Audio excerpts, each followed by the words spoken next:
Hi everyone, this is Dana Aguas coming at you with a presentation on Costa Rica, Cultura, and Vida, or Culture and Life. So I chose to do Costa Rica because I'm supposed to go abroad there in the fall of 2021 to do my Spanish and my ecological studies. So I thought I would do some digging and share with you what I found. So the first thing I want to go over is the location and geography.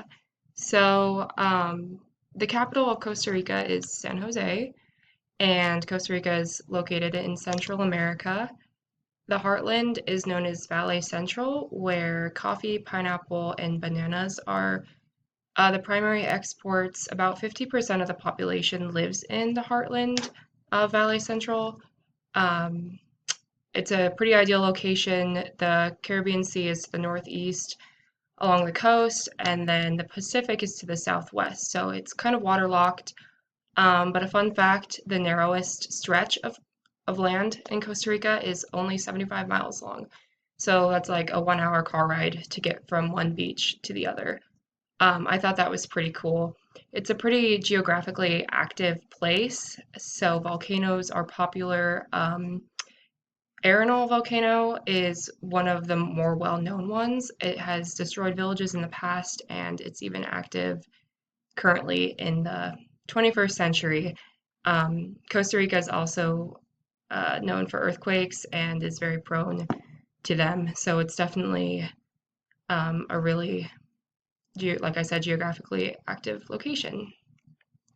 So moving on to the Idiomia and gente, or the language and people of Costa Rica. First, Costa Ricans are often referred to as Ticos. It's kind of a nickname based on how they speak Spanish there because of their national accent. About 4/5 of the population is of European descent, and Costa Rica has the largest percentage of people with Spanish descent in Central America. Less than 1% of the population there is indigenous. It's pretty unfortunate. Once there was about 400,000 indigenous people, but after the Spanish conquest, it's declined a lot. So less than 1%, and those people live on reserves with poor soil, so it's really hard um, to make a profit off of agriculture there. The indigenous people are often the poorest people in the country. But moving on from that, Spanish is primarily spoken in Costa Rica. They have a distinct national accent. Like I mentioned earlier, that's where their nickname Ticos came from, because how they pronounce certain things. About just under 3/4 of the population in Costa Rica practices Roman Catholicism, so it has been pronounced as the official religion of Costa Rica. And now we'll move on to the pasatiempos and attractions of Costa Rica. So Ticos love cosmopolitan events, and so that's different because it's more internationally focused stuff instead of national traditional based things. So one thing that is really popular in Costa Rica, just like us, films. People love going to the cinema and watching international films from all over the world, and getting their dose of culture that way, as well as listening to a wide array of music. There are so many radio stations in Costa Rica, and music is a really big thing there. In the Valley Central, there's the National Theater, which was built in 1897. I think it's actually called the Renaissance Hall, or the Renaissance Style National Theater. Um, it's located in the Plaza of Culture in San Jose. At the theater, music and theater is obviously performed from all over the world. There's also their National Museum in San Jose, also in the Plaza of Culture.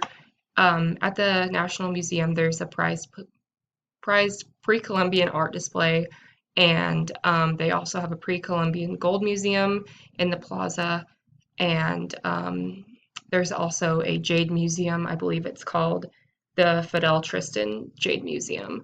So pictured on the top right is the National Museum, or the National Theater, and then below that is the National Museum.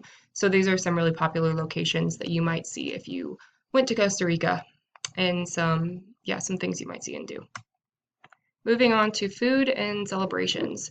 So a lot of the dishes in Costa Rica focus on exotic fruits to us, but of course they're locally grown there in Costa Rica.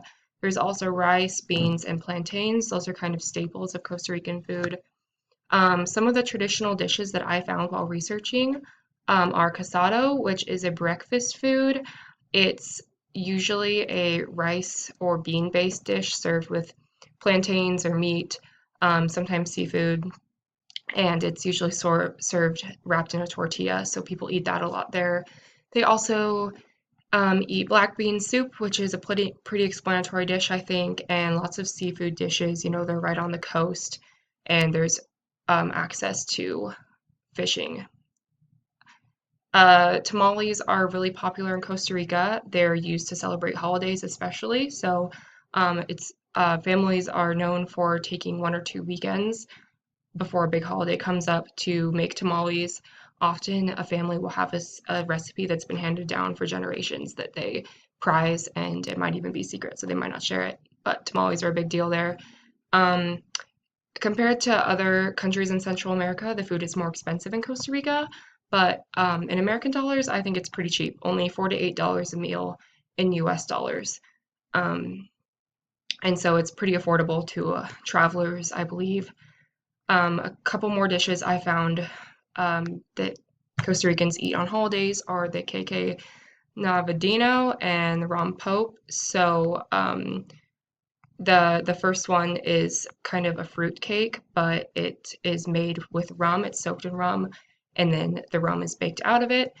So that's they call it a Christmas cake. And then there's also the rom pope, which is kind of an eggnog, um, creamy, spiced drink, also served with rum.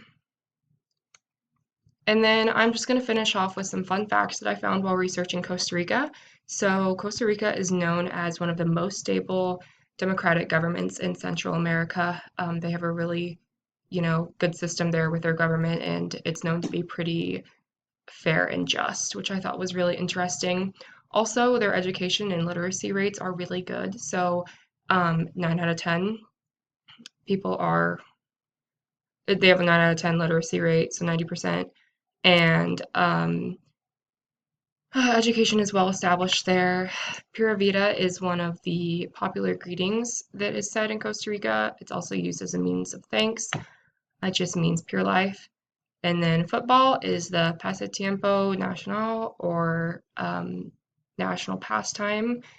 Uh, Fun fact, it was introduced in the 20th century by European settlers. And since then, since it's been introduced, Costa Rica has taken their nation to the Summer Olympics every year since 1956. So they're really talented in that aspect. And then Costa Rica is home to the largest national park system in Latin America. So rainforest, cloud forest, dry forest, volcanoes, there's all sorts of ecological beauties there to be found. And so these are my references, just a few that I used while I researched. But that's all for now. So thank you.